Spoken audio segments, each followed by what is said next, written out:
বন্ধুরা, কর্ম কারোর পেছন ছাড়ে না। কর্মের ফল প্রত্যেকটি প্রাণীকে ভোগ করতে হয়, ইহজন্মে না হলেও পরজন্মে। কিন্তু কর্মের ফল মানুষকে ভোগ করতেই হবে। শুধু মানুষ কেন, প্রত্যেকটি প্রাণীকে কর্মের ফল ভোগ করতে হবে। বাবা মায়ের মৃত্যুর পর তার অসুস্থ ছোট ভাইয়ের সঙ্গে দাদা বৌদি যে কাজ করলো, সে ঘটনা জানলে আপনাদের বুক কেঁপে উঠবে। বন্ধুরা, এমন ধরনের ঘটনা আমরা প্রায় দেখতে পাই। কোনো পিতার সামনেই তার জোয়ান পুত্রের মৃত্যু হয়ে যায়। কখনো আবার আমরা শুনতে পাই কোনো পুত্র তার পিতামাতাকে এত দুঃখ দিয়েছে যেটা হয়তো আমরা কখনো কল্পনাতেও ভাবতে পারি না। এমনটা কেন হয়, চলুন আজকের এই কাহিনীর মাধ্যমে জেনে নেওয়া যাক। এক সময়ের কথা, হিমালয় পর্বতের পাদদেশে পশুদের একটি সভা হচ্ছিল। সে সকল পশুর মধ্যে বিভিন্ন বিষয় নিয়ে জ্ঞান চর্চা চলছিল। কিছু পশুরা প্রশ্ন করছিল, আর তাদের মধ্যে থেকে যে সকল পশুরা জ্ঞানী ছিল তারা তাদের প্রশ্নের উত্তর দিচ্ছিল। জ্ঞান চর্চা হতে হতেই এমন একটি প্রশ্ন তাদের মাঝখানে উপস্থিত হলো যে তারা কেউই ওই প্রশ্নের উত্তর দিতে সক্ষম হচ্ছিল না। আর সেই প্রশ্নটি ছিল, মৃত্যুলোকে কিছু কিছু পুত্রের মৃত্যু পিতার আগে কেন হয়ে যায়, আর কিছু পুত্ররা মাতা পিতাকে কেন দারুণ দুঃখ দেয়। বন্ধুরা, একবার ভাবুন, যে পিতার জোয়ান পুত্রের মৃত্যু হয়ে যায় সেই পিতার কি ভীষণ দুঃখ সহ্য করতে হয়। হওয়া তো এমন উচিত যে আগে পিতার মৃত্যু হোক আর পুত্র পিতার দাহ সংস্কার করুক। কিন্তু অনেক সময় অনেক অভাগা পিতাদের নিজের হাতেই নিজের পুত্রের দাহ সংস্কার করতে হয়। এমন পরিস্থিতিতে একজন পিতা জীবিত অবস্থাতে মৃত্যুর মতো কষ্ট ভোগ করে। আবার অনেক সময় অনেক সন্তানেরা নিজের মাতা পিতার সঙ্গে শত্রুর মতো ব্যবহার করে, তাদের গায়ে হাত তোলে, তাদের দেখাশোনা করে না, বৃদ্ধ বয়সে তাদের একা ছেড়ে চলে যায়। সেই সময়ও একজন পিতা মৃত্যুর সমানই কষ্ট ভোগ করে। বন্ধুরা, সকল পশুদের মধ্যেই এই বিষয় নিয়ে চর্চা চলছিল, কিন্তু কারোর মাথাতেই এই প্রশ্নের উত্তরটা আসছিল না যে কেন এমনটা হয়। বিষয়টা খুবই গুরুত্বপূর্ণ ছিল। তখনই পশুরাজ সিংহ সেখানে উপস্থিত হলেন। তিনি জঙ্গলের রাজা এবং তিনি খুবই বৃদ্ধ হয়ে গিয়েছিলেন। তিনি ধীর গতিতে চলতে চলতে সেই সভায় উপস্থিত হলেন এবং একটি উঁচু স্থানে গিয়ে বসে পড়লেন। সমস্ত পশুরা ওনাকে দেখে দাঁড়িয়ে পড়ল এবং ওনাকে অভিবাদন জানালো। তখন পশুরাজ সিংহ তাদের জিজ্ঞেস করতে লাগলেন, হে আমার জঙ্গলের পশুরা, তোমাদের মধ্যে কোন ব্যাপারে চর্চা হচ্ছে? তোমাদেরকে দেখে এত দুশ্চিন্তাগ্রস্ত কেন মনে হচ্ছে? তোমাদের মুখ দেখে মনে হচ্ছে তোমরা কোনো একটি গুরুত্বপূর্ণ বিষয় নিয়ে খুবই দুশ্চিন্তা করছো। তখনই একটি ছোট্ট খরগোশ মহারাজ সিংহকে বলে উঠল, হে পশুরাজ, আমাদের মধ্যে আজকে একটি গুরুত্বপূর্ণ বিষয় নিয়ে চর্চা হচ্ছিল, কিন্তু আমরা দুটি প্রশ্নে আটকে গেছি। আমরা সেই দুটি প্রশ্নের উত্তর কোনোভাবেই খুঁজে পাচ্ছি না। তখন পশুরাজ সিংহ জিজ্ঞেস করতে লাগলো, কি সেই প্রশ্ন দুটি, তোমরা আমাকে বলতে পারো? খরগোশ তখন পশুরাজ সিংহকে বলতে লাগলো, আমাদের প্রথম প্রশ্ন হলো, কেন কোনো কোনো পুত্রের মৃত্যু পিতার আগেই হয়ে যায় এবং কেন কিছু কিছু পুত্রেরা নিজের মাতা পিতাকে দারুণ দুঃখ কষ্ট দেয়। কিন্তু এই দুটি প্রশ্নের উত্তর আমরা কেউই খুঁজে পাচ্ছি না। তখন পশুরাজ সিংহ বলতে লাগলো, হে পশুরা, সনাতন হিন্দু ধর্মশাস্ত্র অনুযায়ী আমাদের এই জীবন পূর্বজন্মের উপর আধারিত হয়ে থাকে। তবে এটা জরুরি নয় যে সম্পূর্ণ জীবনটাই পূর্বজন্মের উপর আধারিত। তবে পূর্বজন্মে আমাদের যদি কোনো হিসাব বাকি থেকে যায়, তবে এ জন্মে আমাদের সেই হিসাব পূরণ করতে হয়। তোমাদের সকলকে এটা বুঝতে হবে যে আমাদের কর্মই আমাদের গতি নির্ধারিত করে। আমাদের দ্বারা কৃত কর্মই আমাদের ভবিষ্যৎ নির্ধারিত করে। তখন সিংহরাজ বলতে লাগলেন, হে আমার প্রিয় বন্ধুরা, কর্ম 4 প্রকারের হয়ে থাকে। প্রথম হলো সঞ্চিত কর্ম, দ্বিতীয় হলো প্রারব্ধ কর্ম, তৃতীয় হলো আগামী কর্ম এবং চতুর্থ হলো বর্তমান কর্ম। 4 প্রকার কর্মই আলাদা আলাদা ফল প্রদান করে। এদের মধ্যে এই যে সঞ্চিত কর্ম থাকে তা পরবর্তী জন্মে আমাদের সঙ্গে থাকে, আর সেই সকল কর্মফলই আমাদের কখনো কখনো দুঃখ, আবার কখনো কখনো সুখের আকারে প্রাপ্ত হয়। মৃত্যুর পর এই ভৌতিক শরীর নষ্ট হয়ে যায়, কিন্তু যে সূক্ষ্ম শরীর থাকে তা জন্ম জন্মান্তর পর্যন্ত আত্মার সঙ্গে জড়িয়ে থাকে। আর আমরা এই জীবনে যত আত্মীয় পরিজন আমাদের চোখের সামনে দেখতে পাচ্ছি, তারা সকলেই আমাদের সেই পূর্বজন্মের কৃতকর্মের জন্য আমাদের সঙ্গে জড়িত হয়েছেন। বিভিন্ন জন্মে তারা বিভিন্ন রূপে আমাদের সঙ্গে কর্মফল ভোগ করার জন্যে এই পৃথিবীতে জন্মগ্রহণ করে। তারা আমাদের সঙ্গেই আমাদের পরিবারে জন্মায়। বন্ধুরা, পশুরাজ সিংহের কথা শুনে অন্যান্য পশুরা ওনাকে বলতে লাগলো, হে পশুরাজ, আপনার এই জ্ঞানের কথা আমরা ঠিকভাবে বুঝতে পারছি না, দয়া করে আমাদের সরল ভাষায় বোঝান। তখন সিংহ বলতে লাগলো, হে আমার প্রিয় বন্ধুরা, মন দিয়ে শোনো, আমি তোমাদের একটি খুবই গুরুত্বপূর্ণ এবং জ্ঞানবর্ধক প্রসঙ্গ শোনাচ্ছি। এই কাহিনীটি শোনার মাধ্যমেই তোমরা এটা ভালোভাবে বুঝতে পেরে যাবে যে কেন কোনো কোনো পুত্রের মৃত্যু পিতার আগেই হয়ে যায়। তখন পশুরাজ সিংহ তাদের কাহিনী শোনানো শুরু করলেন এবং সকল পশুরা মনোযোগ সহকারে একত্রিত হয়ে বসে ওই কাহিনী শুনতে শুরু করলো। অনেক দিন আগেকার কথা, একটি গ্রামে সন্তোষ নামের এক চাষি বাস করত। তার স্ত্রী ও এক পুত্রের সঙ্গে সে খুব সুখে শান্তিতেই বসবাস করছিল। কিন্তু হঠাৎই কিছু বছর পর কোনো এক দুর্ঘটনার কারণে তার স্ত্রীর মৃত্যু হয়ে গেল। যখন চাষি স্ত্রীর মৃত্যু ঘটেছিল তখন তার পুত্রের বয়স মাত্র 8 বছর ছিল।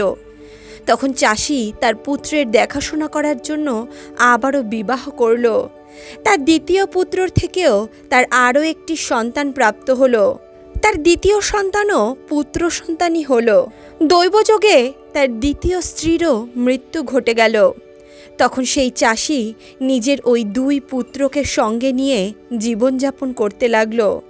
দেখতে দেখতে সময় অতিবাহিত হয়ে গেল এবং চাষির বড় ছেলে বিবাহের উপযুক্ত হয়ে পড়ল। তখন সেই চাষি খুবই আড়ম্বরতার সঙ্গে তার বড় পুত্রের বিবাহ দিয়ে দিল। বড় পুত্রের বিবাহ দেওয়ার কয়েক বছর পর হঠাৎই সেই চাষি খুবই গুরুতর রোগে আক্রান্ত হয়ে পড়ল এবং কিছুদিনের মধ্যেই সেই চাষির মৃত্যু ঘটে গেল। বন্ধুরা, চাষির যে ছোট ছেলে ছিল, যেই ছেলে তার দ্বিতীয় স্ত্রীর দ্বারা প্রাপ্ত হয়েছিল, সে তার সৎ ভাইয়ের সঙ্গেই থাকতে লাগলো। বড় ভাই তার ছোট ভাইকে খুবই আদর যত্ন করত, তাকে খুবই ভালোবাসত। ধীরে ধীরে এইভাবেই সময় অতিবাহিত হতে লাগলো। হঠাৎই একদিন সেই চাষির ছোট ছেলেও অসুস্থ হয়ে পড়ল। দেখতে দেখতেই তার ছোট ভাই একেবারে বিছানা শয্যা হয়ে গেল। তখন বড় ভাই আশেপাশের বৈদ্য ডাক্তারদেরকে দিয়ে তার ছোট ভাইয়ের চিকিৎসা করালো, কিন্তু কোনোভাবেই তার ছোট ভাই সুস্থ হচ্ছিল না। তখন সিংহরাজ বলতে লাগলো, হে আমার বন্ধুরা, মনোযোগ সহকারে শোনো, খুবই গুরুত্বপূর্ণ এবং অদ্ভুত কাহিনী এটা। কোন কর্মের কারণে পিতার আগেই পুত্রের মৃত্যু হয়ে যায়? বন্ধুরা, যখন বড় ভাই তার ছোট ভাইকে অনেক বৈদ্যর দ্বারা চিকিৎসা করালো, কিন্তু তবুও সে সুস্থ হচ্ছিল না। দিনের পর দিন তার ছোট ভাইয়ের জন্য অনেক ধন সম্পত্তি নষ্ট হচ্ছিল, কিন্তু কোনোভাবেই সে সুস্থ হচ্ছিল না। চিকিৎসা করাতে করাতে বড় ভাই শেষ পর্যন্ত হাঁপিয়ে উঠল। এমনই একদিন সেই বড় ভাই তার স্ত্রীর সঙ্গে আলোচনা করতে লাগলো, আমার ছোট ভাই যে আমার দ্বিতীয় মায়ের থেকে উৎপন্ন হয়েছে, সে যদি মারা যায় তাহলে আমার তার পেছনে আর এত অর্থ খরচা করতে হবে না। এমনিতেও তো সে কোনোভাবেই সুস্থ হচ্ছে না। সে যদি মরে যেত তাহলে সম্পত্তিতেও আর ভাগ বসানোর কেউ থাকতো না। ওর ভাগের সমস্ত জমি জমা সব আমার নামে হয়ে যেত। বন্ধুরা, ধন সম্পত্তি জায়গা জমি এক বড় ভাইয়ের তার ছোট ভাইয়ের প্রাণের থেকেও বেশি প্রিয় বলে মনে হচ্ছিল। কেউ সত্যিই বলেছে, অর্থের থেকে বড় আর অর্থের থেকে দামি এই পৃথিবীতে হয়তো আর কিছুই নেই। স্বামীর এই কথা স্ত্রীর খুবই মনে ধরল। সে বলতে লাগলো, কিন্তু স্বামী, এইভাবে তো আমরা ওকে মারতে পারবো না। যদি আমরা ওকে মেরে ফেলি তাহলে সকলে ভাববে আমরা হয়তো লোভে পড়ে ওকে হত্যা করেছি। কেননা আমরা এই কাজটা কোনো বৈদ্যের দ্বারা করাই। তুমি কোনো বৈদ্যের সঙ্গে এই বিষয় নিয়ে আলোচনা করো। তুমি তাকে বলো যে সে যেন ওষুধের বদলে তাকে বিষ দিয়ে দেয়। যদি এইভাবে তোমার ছোট ভাই মারা যায় তাহলে কেউ আমাদের উপর সন্দেহও করবে না, আর আমাদের রাস্তার কাঁটাও সরে যাবে।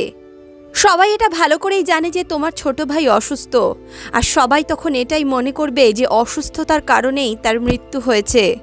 বড় ভাই তখন স্ত্রীর কথা মতোই কাজ করলো। সে মনে মনে ভাবতে লাগলো কোনো বৈদ্যের সঙ্গে পরামর্শ করা দরকার। তখন সেই বড় ভাই তেমনটাই করল। সেই গ্রামেই এক বৈদ্য বাস করত। সেই বৈদ্যের অর্থের খুব লোভ ছিল।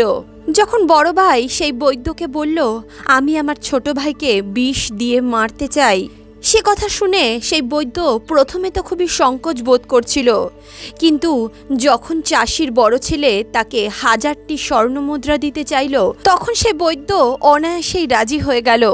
বন্ধুরা, চাষির ছোট ছেলে তো অসুস্থই ছিল। তাকে উপচার করার বাহানায় সেই বৈদ্য তার গৃহে প্রবেশ করল। তারপর সেই বৈদ্য তার চিকিৎসা করার বাহানায় তাকে বিষ দিয়ে সেখান থেকে চলে গেল। বিষের প্রভাবে কিছুক্ষণের মধ্যেই চাষির ছোট ছেলের মৃত্যু হয়ে গেল। নিজের ছোট ভাইয়ের মৃত্যুতে তার বড় ভাই এবং তার স্ত্রী খুবই আনন্দ বোধ করতে লাগলো। তারা উৎসবের অনুভব করতে লাগলো। তারা ভাবতে লাগলো, এখন তো আমার রাস্তার কাঁটাই সরে গেল। এর ভাগের সমস্ত ধন দৌলতের উপর, সমস্ত জমি জমার উপর এখন শুধু আমার অধিকার রইল। কিন্তু বন্ধুরা, একটা কথা সবসময় মনে রাখবেন, যে খুশির উৎসস্থল অন্যের দুঃখ অন্যের চোখের জলে সিক্ত হয়, যে অর্থ অন্যের উপর হিংসা করে প্রাপ্ত হয়, সেই ধন সম্পত্তি, সেই খুশি চিরদিন স্থায়ী থাকে না। যে সকল ব্যক্তিরা অন্যকে দুঃখ দিয়ে নিজের সুখ প্রাপ্তির কামনা করে, মনে রাখবেন তাদের জীবনে একদিন মহা ভয়ানক দুঃখ নেমে আসে। বন্ধুরা, তখন সিংহ বলতে লাগলো, এই প্রকারেই বড় ভাই তার ছোট ভাইকে মেরে ফেলল, আর তার সমস্ত ধন সম্পত্তির উপর নিজের অধিকার স্থাপন করল। কোনো আত্মীয় পরিজনেরও তাদের উপর কোনোরূপ সন্দেহ হলো না। তারা তো মনে মনে এটাই ভাবছিল, এমন ভাই পৃথিবীতে হয়তো আর দ্বিতীয়টা নেই। এমন ভাই যেন ঈশ্বর সকলকে দেয়। নিজের সৎ ভাইকে কত দেখাশোনা করলো, কত উপচার করালো, কত সেবা যত্ন করলো, কত চেষ্টা করলো তাকে বাঁচানোর জন্য। কিন্তু নিয়তির কি খেলা দেখো, কত কষ্ট করেও সে তার ছোট ভাইকে বাঁচাতে পারল না। কী বা করতে পারত সে? রোগটাই তো গুরুতর ছিল। বন্ধুরা, পৃথিবীর লোক আসল কথা কি সত্যিই জানতো? তারা তো এটা জানতো না যে তার ছোট ভাই মারা যায়নি, তাকে মেরে ফেলা হয়েছিল। বড় ভাই পুরো বিধিবিধান পূর্বক তার দাহ সংস্কার করল। ধীরে ধীরে সময় অতিবাহিত হতে লাগলো। তখন সিংহ অন্যান্য পশুদেরকে বলতে লাগলো, কিছু সময় পর চাষির বড় ছেলের ঘরে একটি পুত্র সন্তান জন্মালো। পুত্র সন্তান জন্মানোর কারণে স্বামী স্ত্রীর মনে খুশির জোয়ার নেমে এলো। অনেক আড়ম্বরতার সঙ্গে সেই ছোট্ট ছেলেটির জন্মদিন পালন করা হলো। সমস্ত গ্রামে মিষ্টি বিতরণ করা হলো। তারা দুই স্বামী স্ত্রী খুবই ভালোবাসা ও যত্নের সঙ্গে নিজের ছেলের লালন পালন করতে লাগলো। সময়ের চক্র ঘুরতে লাগলো এবং দেখতে দেখতেই তার পুত্র বড় হয়ে গেল। পুত্র যখন বিবাহের উপযুক্ত হয়ে গেল, তখন খুবই সুন্দর ও সুশীল এক কন্যার সঙ্গে সেই পুত্রের বিবাহ দিয়ে দিল তারা। নিজের পুত্রের বিবাহে চাষির বড় ছেলে অনেক ধন সম্পত্তি খরচা করল, অনেক আড়ম্বরতার সঙ্গে সমস্ত গ্রামকে নিমন্ত্রণ করল। বাড়িতে নববধূর আগমন হলো। বিয়ের পর কিছুদিন তো খুব ভালোভাবেই কাটল, কিন্তু 1 মাস যেতে না যেতেই চাষির বড় ছেলের পুত্র হঠাৎই অসুস্থ হয়ে পড়ল। তখন সেই চাষি তার পুত্রকে যেভাবে হোক চিকিৎসা করাতে লাগলো। বিভিন্ন জায়গা থেকে নামি দামি বৈদ্যকে ডেকে আনা হলো। যে যত টাকা চাইল তাকে তত টাকা দেওয়া হলো। ছেলে ঠিক হয়ে যাওয়ার জন্য যে যা বলল তারা তাই করতে শুরু করলো। নিজের অর্ধেক সম্পত্তি শেষ করে দিল নিজের ছেলেকে সুস্থ করার পেছনে। বন্ধুরা, বলা হয় যার কাছে যার যতটুকু ঋণ আছে তাকে সেই ঋণ তো শোধ করতেই হবে। সে যেভাবেই হোক না কেন ঋণ তো শোধ করতেই হবে। বন্ধুরা, চাষির ছেলে দিন দিন আরও বেশি অসুস্থ হয়ে পড়ল। অসুস্থতার কারণে সে একেবারে মৃত্যুশয্যায় চলে আসলো। শরীর খুবই কমজোর হয়ে পড়েছিল, মাত্র অস্থি আর পাঁজর শেষ ছিল। পুত্রকে একটি চৌকিতে তারা শুইয়ে রেখেছিল, আর তার পিতা তার মা এবং কয়েকজন আত্মীয় পরিজনের সঙ্গে তার বিষয় নিয়েই কথা বলছিল এবং ম্লান মুখে তার পুত্রের দিকে তাকাচ্ছিল। তারা নিজের আত্মীয় স্বজনদেরকে বলছিল, এটা কি হয়ে গেল? আমার তো একটা মাত্রই পুত্র, ঈশ্বর আমাকে কোন পাপের শাস্তি দিচ্ছেন? তখনই সেই ছেলেটি বলে উঠল, ভাই, আমার হিসাব তো পূর্ণ হয়ে গেছে, ব্যাস এখন শুধুমাত্র দাহ সংস্কারের হিসাবটাই বাকি আছে। ব্যাস তুই শুধু এগুলোর ব্যবস্থা করে নে, তাহলেই তুই আমার হিসাব থেকে মুক্ত হয়ে যাবি। ছেলের মুখে এমন কথা শুনে তার পিতা ভাবতে লাগলো অসুস্থতার কারণে হয়তো তার মাথাটা খারাপ হয়ে গেছে।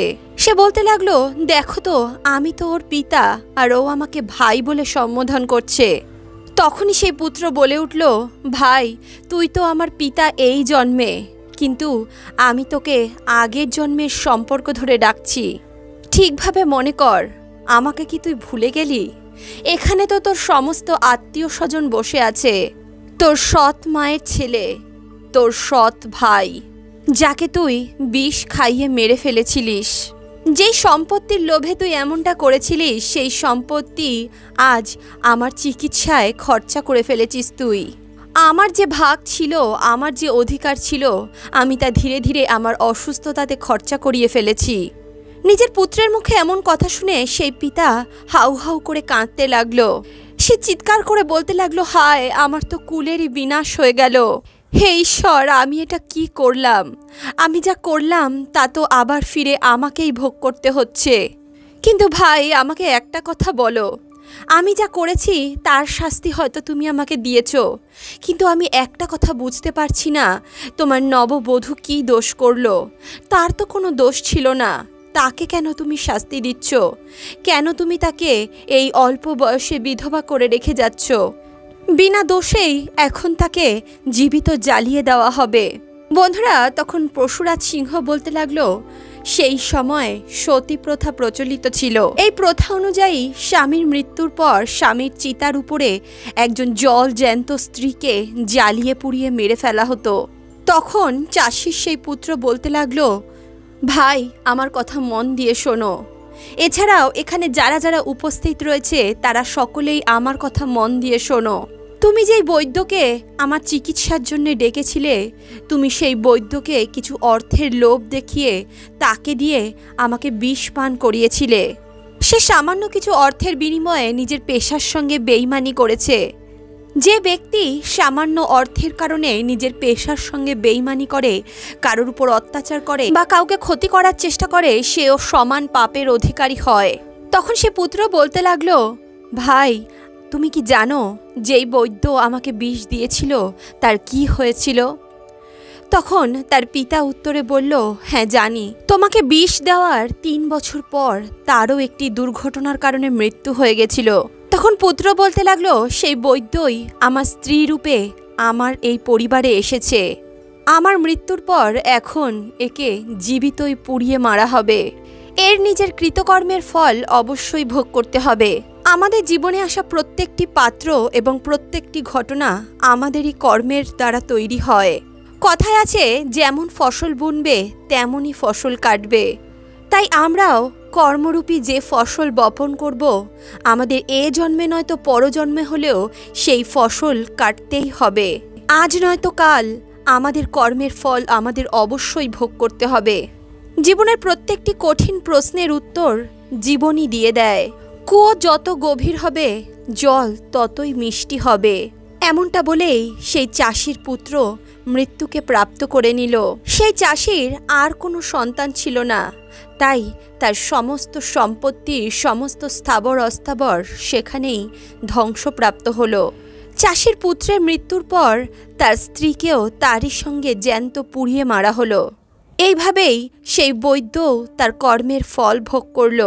যেই বৈদ্য সামান্য অর্থের লোভে ওই চাষির ছোট পুত্রকে বিষ দিয়েছিল, পরবর্তী জন্মে সেই তার স্ত্রী রূপে জন্মগ্রহণ করেছিল। মৃত্যুকে প্রাপ্ত করার জন্য চাষির ছোট ছেলেকে যত কষ্ট ভোগ করতে হয়েছিল, মৃত্যুর সময় তাকে যেভাবে ছটফট করে মারা যেতে হয়েছিল, ঠিক তেমনই তার স্ত্রীকেও মৃত্যুবরণ করতে হলো। বন্ধুরা, এদিকে পশুরাজ সিংহ তার অন্যান্য পশু বন্ধুদেরকে বলতে লাগলো, হে মিত্র, এই পৃথিবীতে 4 ধরনের পুত্র হয়। একজন ব্যক্তির কৃতকর্মের ফলেই তার এই 4 ধরনের পুত্রের মধ্যে থেকে যে কোনো এক ধরনের পুত্রের প্রাপ্ত হয়। তখন সভায় উপস্থিত সমস্ত পশুরা বলে উঠল, হে মহারাজ সিংহ, সেই 4 ধরনের পুত্র কারা? তখন পশুরাজ সিংহ বলতে লাগলো, শাস্ত্রে 4 ধরনের পুত্রের বর্ণনা দেওয়া হয়েছে। প্রথম পুত্র হলো ঋণে আবদ্ধ পুত্র, দ্বিতীয় পুত্র হলো শত্রু পুত্র, তৃতীয় পুত্র হলো দুশ্চিন্তা, আর চতুর্থ পুত্র হলো সেবক। ভালো করে খেয়াল করবেন যে প্রথম পুত্র দুজন হয়, অর্থাৎ ঋণে আবদ্ধ পুত্র এবং শত্রুপুত্র। এই 2 ধরনের পুত্রই আপনার কর্মের ফলস্বরূপ আপনার গৃহে জন্মগ্রহণ করে। এই ধরনের সন্তানের মৃত্যু মাতা পিতার আগেই হয়ে যায়। যদি কোনো পুত্রের মৃত্যু পিতার আগেই হয়ে যায়, তাহলে এটা বুঝে নেওয়া প্রয়োজন সেই পুত্র ঋণানুবন্ধ পুত্র, অর্থাৎ আগের জন্মে হয়তো তার কোনো ঋণ ছিল, সে ওই ঋণ পরিশোধ করতেই এসেছিল। প্রচলিত মান্যতা অনুসারে যদি আপনি আগের জন্মে কাউকে দারুণ দুঃখ দিয়ে থাকেন, আর সেই ব্যক্তি আপনার কাছে কোনোভাবে তার প্রতিশোধ নিতে চায়, কিন্তু কোনো কারণবশত সে তার প্রতিশোধ নিতে সক্ষম হয়নি, আর সেই ইচ্ছা মনে রেখেই সে যদি মারা যায়, তাহলে লৌকিক মান্যতা অনুসারে এটা মনে করা হয় সেই ব্যক্তি পরজন্মে আপনার গৃহে পুত্ররূপে জন্মায়। এমন অবস্থায় সে তার শত্রুতা অবশ্যই পালন করবে, আর সে আপনাকে নিজের পুত্রের মৃত্যু হওয়ার মতো দারুণ দুঃখ দিয়ে চলে যাবে। একবার ভাবুন, যখন কোনো পিতার সামনেই তার পুত্রের মৃত্যু হয়ে যায়, সেই পিতার কি অবস্থা হতে পারে। সেই পিতার কাছে তো বেঁচে থাকা শেষ সম্বলটুকুও হারিয়ে যায়, তার কাছে জীবিত থাকা আর মরে যাওয়া একই ব্যাপার। এর অর্থ হলো, যদি আপনার পুত্র আপনাকে মৃত্যুতুল্য কষ্ট দিচ্ছে, তাহলে আপনার এটা মনে ধরে নেওয়া প্রয়োজন যে সে হয়তো আপনার পূর্বজন্মেরই কৃতকর্মের ফল, অথবা সে হয়তো এমন একজন ব্যক্তি যাকে আপনি আগের জন্মে মৃত্যুতুল্য কষ্ট দিয়েছেন। এমন সন্তান আপনার জীবনকে বিভিন্নভাবে কষ্টে ভরিয়ে দেয়। এমন সন্তানেরা আপনাকে সারা জীবন শুধু কষ্টই দিয়ে যায়। তারা আপনার উপর অত্যাচার করে, আপনাকে মারে ধরে, আপনাকে ঠিকভাবে খেতে দেয় না, যত্ন করে না, আপনার ধন সম্পত্তিকে কুকর্মের কারণে ধ্বংস করে দেয়, আর একদিন আপনাকে রাস্তায় রাস্তায় ভিক্ষা চাওয়ার জন্য মজবুর করে দেয়। পশুরাজ সিংহ বলতে লাগলো, এই প্রথম 2 ধরনের পুত্রই পিতামাতাকে দারুণ কষ্ট দেয়। এরা নিজের পূর্বজন্মের হিসাব মেলানোর জন্যই কারোর গৃহে জন্মগ্রহণ করে। ভগবান শ্রীকৃষ্ণ ভগবদ্গীতায় অর্জুনকে একথা স্পষ্ট বলেছেন, হে অর্জুন, এই সংসারে যত সম্পর্ক রয়েছে সেই সমস্ত কর্মই পূর্বজন্মের কৃতকর্মের ফল হিসেবে আমাদের সঙ্গে যুক্ত হয়। এই মহাভারতের যুদ্ধে তুমি তোমার আশেপাশে যত আত্মীয় পরিজন, যত সম্বন্ধীদের দেখছো, তারা সকলেই তোমার আর তোমার পিতার পূর্বজন্মের কর্মের ফল। হে অর্জুন, পূর্বজন্মে যখন তুমি ধর্মের পুত্র ছিলে, সে জন্মে আমি তোমার বড় ভাই হিসেবে জন্মগ্রহণ করেছিলাম। আমার নাম ছিল নারায়ণ। সেই সময় তুমি আমার ছোট ভাই ছিলে। তখন তুমি দুর্যোধনকে পরাজিত করেছিলে। সেই সময় দুর্যোধন নিজের হেরে যাওয়াকে স্বীকার করতে পারেনি এবং সে একটি প্রতিজ্ঞা গ্রহণ করেছিল। সে প্রতিজ্ঞা নিয়েছিল, হে অর্জুন, যখনই তুমি আমার সামনে আসবে, আমি তখনই তোমার কাছ থেকে আমার হেরে যাওয়ার বদলা নেব। শ্রীকৃষ্ণ বললেন, হে অর্জুন, প্রত্যেকটি প্রাণীকেই নিজের কর্মের ফল ভোগ করতে হয়। যার উপর ঋণ থাকে, 1000 জন্ম পেরিয়ে গেলেও তাকে সেই ঋণ শোধ করতেই হয়। আর এই একই কথা ভগবান শ্রীকৃষ্ণ পিতামহ ভীষ্মকেও বলেছিলেন। যখন পিতামহ ভীষ্ম শরশয্যায় শুয়েছিলেন, তখন পিতামহ বলছিলেন, হে ভগবান শ্রীকৃষ্ণ, হে মাধব, আমার 100 জন্ম পর্যন্ত মনে আছে। আমি 100 জন্ম পর্যন্ত কখনো কোনো ভুল কাজ করিনি। তাহলে কেন আমি এত অসহ্য সরসজ্জার মতো কষ্ট ভোগ করছি? তখন ভগবান শ্রীকৃষ্ণ পিতামহ ভীষ্মকে বলতে লাগলেন, হে পিতামহ, এই সংসার কিচ্ছু না। এই সংসার শুধুমাত্র কর্মের আদান প্রদান মাত্র। তুমি তোমার প্রজার সম্বন্ধে সবসময় সচেতন ছিলে। তুমি তাদের উপর কখনোই কোনো অত্যাচার করনি, তাদেরকে সব সময় যত্নে রাখার চেষ্টা করেছ। তুমি 100 জন্ম পর্যন্ত কোনো পাপ করনি, কিন্তু 100 জন্ম আগে তুমি একটি পাপ করেছিলে। তুমি একটি সর্পকে ধরে তাকে কাটার ঝোপের মধ্যে ফেলে দিয়েছিলে। সেই সাপটি 18 দিন পর্যন্ত ওই কাটার ঝোপের মধ্যে আটকে ছিল এবং 18 দিন পর্যন্ত সে মৃত্যু যন্ত্রণা ভোগ করেছিল। সেই কারণেই তুমিও এই সরসজ্জায় শুয়ে রয়েছ এবং সে মৃত্যু যন্ত্রণা ভোগ করছো, যে যন্ত্রণা ওই সর্প ভোগ করেছিল। তাহলে বন্ধুরা, এই সংসারে 4 ধরনের পুত্রের কথা বলা হয়েছে। প্রথম যে 2 ধরনের পুত্র হয় ঋণানুবন্ধ এবং শত্রুপুত্র, যাদের কাছে আমরা ঋণী।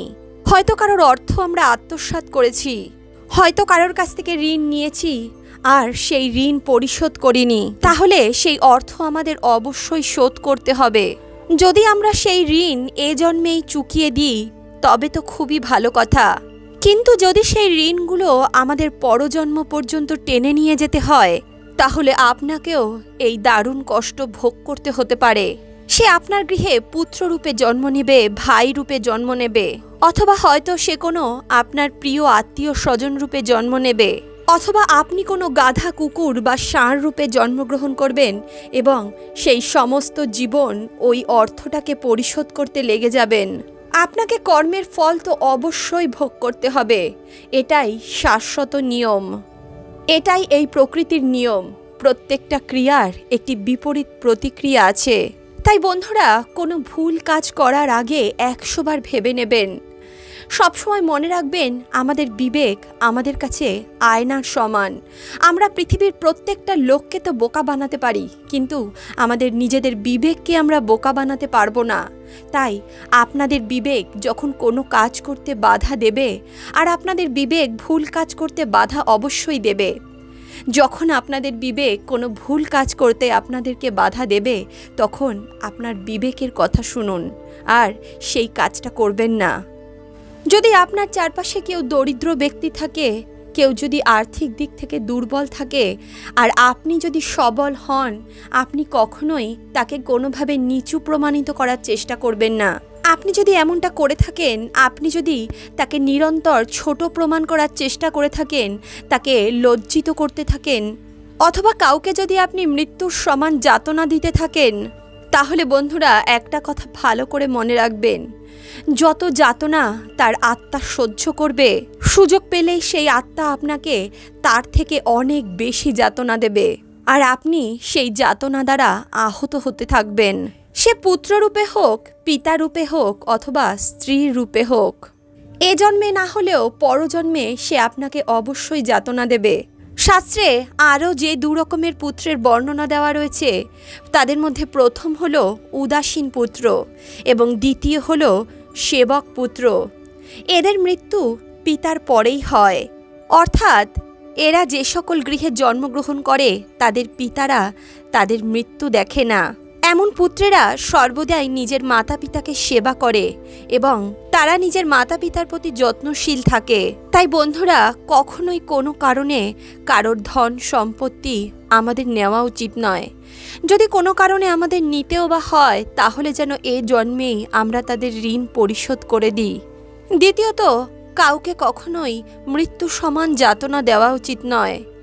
সে যদি আপনার থেকে কমজোর হয়, সে যদি আপনাকে কিছু বলতে না পারে, তার অর্থ এমন নয় যে আপনি তাকে নিরন্তর কষ্ট দিয়ে যাবেন। মনে রাখবেন, আমাদের শরীর কিন্তু মরণশীল, তবে আত্মা অমর। আমাদের আত্মা সমস্ত কিছু সঞ্চিত করে রাখে। তাই আপনি যদি কারোর আত্মাকে কষ্ট দেন, সেই আত্মা ওই কষ্টকেও সঞ্চিত করে রাখবে। এ জন্মে যদি সে আপনার কাছ থেকে তার প্রতিশোধ না নিতে পারে, তবে পরজন্মে অবশ্যই সে তার প্রতিশোধ নেবে। আমাদের কখনোই কারোর ক্ষতি করা উচিত নয়, বন্ধুরা, আপনারা তো এতক্ষণে অবশ্যই বুঝতে পেরে গেছেন যে কোন পুত্রের মৃত্যু তার পিতার আগেই হয়ে যায়, আর কোন পুত্রেরা তার মাতা পিতাকে দারুণ দুঃখ কষ্ট দেয়। আসল কথা হলো, আমরা যদি ভালো কর্ম করি তাহলে তার ফলও আমরা ভালোই পাব। আমরা যদি কারোর উপকার করি, বিপদের সময় কাউকে সাহায্য করি, কেউ যদি আর্থিক রূপে পীড়িত থাকে তাকে সামান্য অর্থ দিয়ে সাহায্য করি, তাহলে আমাদেরই মিত্রের সংখ্যা বাড়ে, আর সেই মিত্ররা দুঃসময়ে অবশ্যই আপনার সঙ্গ দেবেন। আর যদি আমরা কারোর সঙ্গে খারাপ কাজ করি, তাহলে আমরা শত্রুর সংখ্যা বৃদ্ধি করি। আর এমন শত্রুরা সবসময় এটাই চেষ্টা করে যে আমরা কিভাবে কষ্ট পাবো, আমাদের কিভাবে দুঃখ হবে। বন্ধুরা, এর অর্থ হলো আমাদের কর্মই সুখ অথবা দুঃখরূপে আমাদের কাছে ফিরে আসে।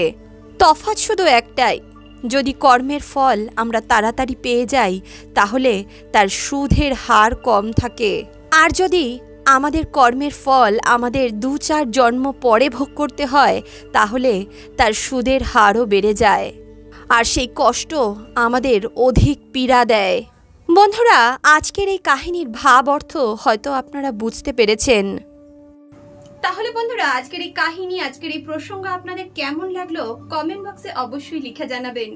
ভিডিওটি ভালো লাগলে ভিডিওটিতে একটি লাইক করুন, বন্ধু বান্ধব আত্মীয় পরিজনের সঙ্গে ভিডিওটি শেয়ার করুন, আর অন্তর্মন থেকে বলুন রাধে রাধে।